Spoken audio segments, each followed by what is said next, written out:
Hey everybody, I wanted to do another video about this book, Quag Keep, because in the past, I've only talked about the origin story of it. So we're going to talk a little bit about the origin story, and then we're going to talk about the book itself. So I'm going to do this a little bit more in depth than we've done it before, and talk about the greatness that is this book, if you'll let me use that term lightly. And I don't use that term lightly on books usually. So the book itself is the earliest adaptation of Dungeons and Dragons into novel form. So it's a novelization of playing the game. It is it really? Sure, right there, Greyhawk, chapter one, right there at the very top. When did it happen? Well, it came out in 1978 by Andre Norton. Andre Norton, to this day, some people don't realize Andre Norton is actually a woman. That's a pen name. And I find that it's interesting that that secret was kept. But remember, she was a very prolific writer in a time when the market didn't necessarily accept women as much as it should have. And I think it's a crime that people kind of are completely versed with what this woman did for the science fiction and fantasy world. Great writer, but I still like on my Twitter feed today, I posted something about it, and somebody was like, "Really? That's a woman?" I was like, "Yep, sure was."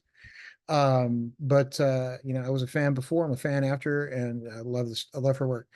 But this came about. This book happened because in 1976, a guy named Gary Gygax invited a fantasy writer, Andre Norton, to play a game. He wanted to play Greyhawk. He liked books. She liked writing. Of course, Gary Gygax being Gary, he was going to go off and try to play with anybody he could. And he had a chance to sit down and play with Andre Norton. And the result of that was this book. The first publication of any part of it showed up in Dragon Magazine number 12 in 1978, which was just before the book's release. It was pretty cool.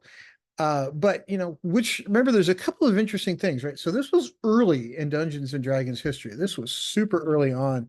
So it's not the game we know today. It's not even third edition. This is like way back first edition stuff. So the game she was playing is not the game we have today. So nobody knew about this thing, right? It was way before it was super crazy well known. It wasn't the 80s yet. This was still, early on, before many people had really ever heard of these things.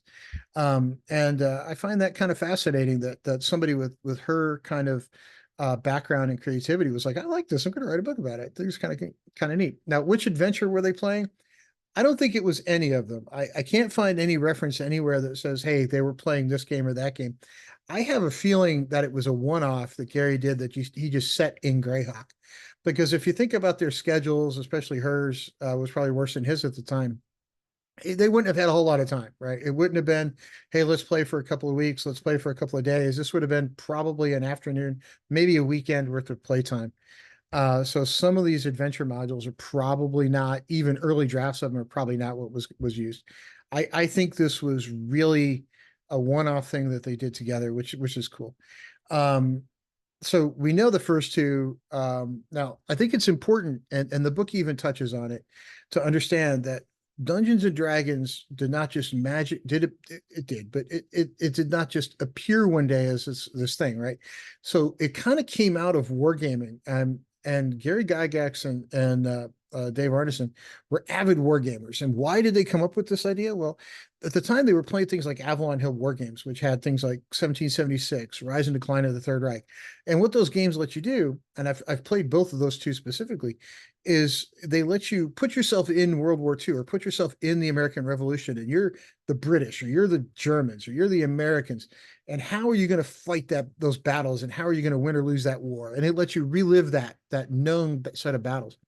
But it didn't allow itself to much creativity, and you're just reliving history, right, in a certain way. It's like playing chess. The strategies don't really change. It's the same basic game, and there's not any imagination. There's not any originality to it. It's the same methodology throughout the whole game. And the same with the British and the Americans and the Revolution. There's a certain set of strategies that are going to work, certain ones that aren't. And it allows for some creativity, but not a lot, right? So Dungeons and Dragons came about because these guys wanted something that allowed more creativity to flow during gameplay, so that you wouldn't experience the same thing twice. Which is kind of an interesting way to look at things, right? Let's come up with a game that doesn't necessarily play the same every time, because you can enjoy checkers, you can enjoy chess, you can enjoy Monopoly, but eventually you get bored with it because it always has essentially the same gameplay, and it's the same can't be said for role playing games. So role playing games like Dungeons and Dragons and Star Wars role playing games, Star Trek, you name it, the Gamma World, any of the others.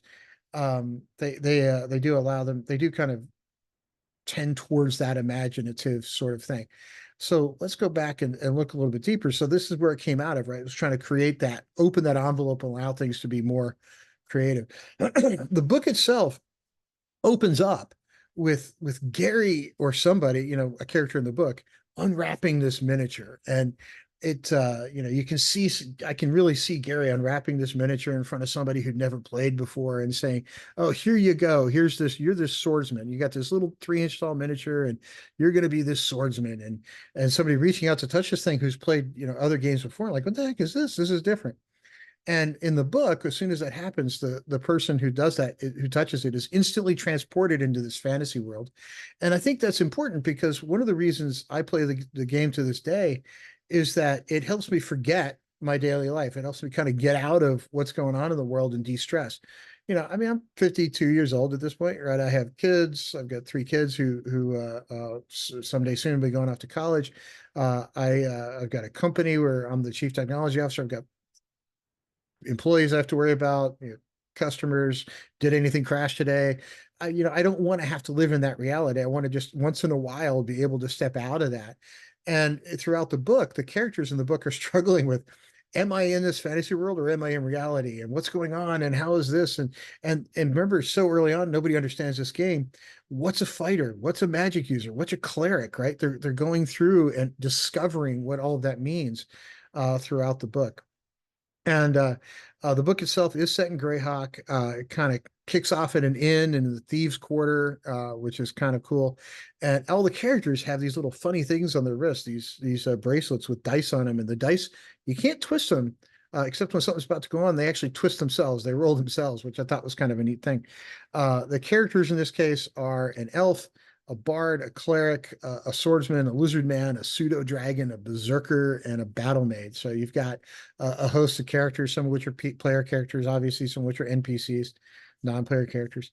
And they're trying to see if they can save Greyhawk from chaos. It's sort of this battle between law and chaos, and are they going to be able to actually rescue the city from falling into chaos? And I like the way they wrote it because I like the way she wrote it because the characters you struggle with, am I in this game or am I in reality? And I've never, there's been movies about people who lose their mind and play the game, and that's fine, but I don't think there's ever been a true case of it. It's just fiction, but it is a great way to escape reality from time to time. And most people who have played for any length of time will tell you that they've been at a table and they said, okay, everybody, we're going to play for 2 hours. And the 2 hours gets there and you're like, oh my God, has it been 2 hours already? Or if you don't set a time limit, sometimes you can go for 5 or 6 hours and you're like, why am I so hungry? Right. It is a great way to kind of just lose yourself and immerse yourself in something that does take away the troubles of the day. Um, I like the book. I will tell you that it is not for everyone. The writing style is from the 70s. So some people are not going to like it. Some people are going to love it. I truly enjoyed it, but I am from the 70s, right? So I kind of grew up in the 70s and more so in the 80s, but I was born in 72. So yeah, for me, it's sort of like going back to something I used to enjoy. Are there better Dungeons and Dragons adaptations? Sure. Are there worse Dungeons and Dragons novelizations? Absolutely. But this one, being the original one, I think deserves an interesting place in history. And because it was based on such an early iteration of the game, I think you see differences between it and some of the later ones.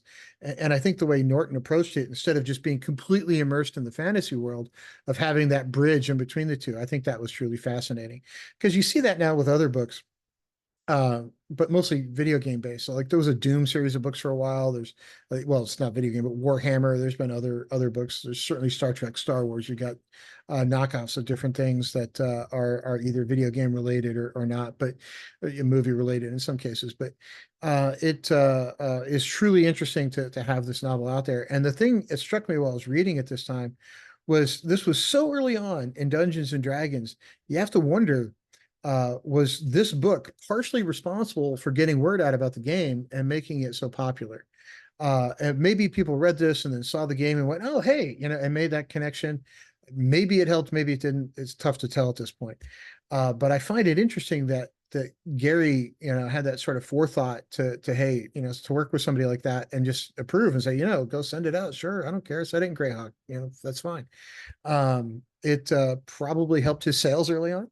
And it would be interesting as a writer myself. I tend to get into these sorts of things.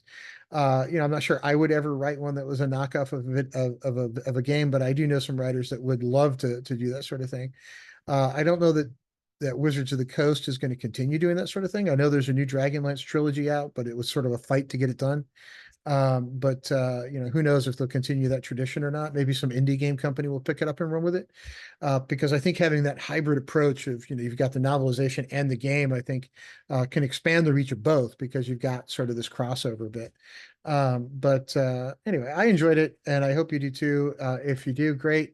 Like I said, the writing style is not for everybody. It is from the mid 70s. But Andre Norton is an amazing writer. So if you pick it up, try the Kindle version. If not, I'm sure libraries around have it. But enjoy. Everybody have a great day and click like, subscribe, or follow, and we'll talk to you soon.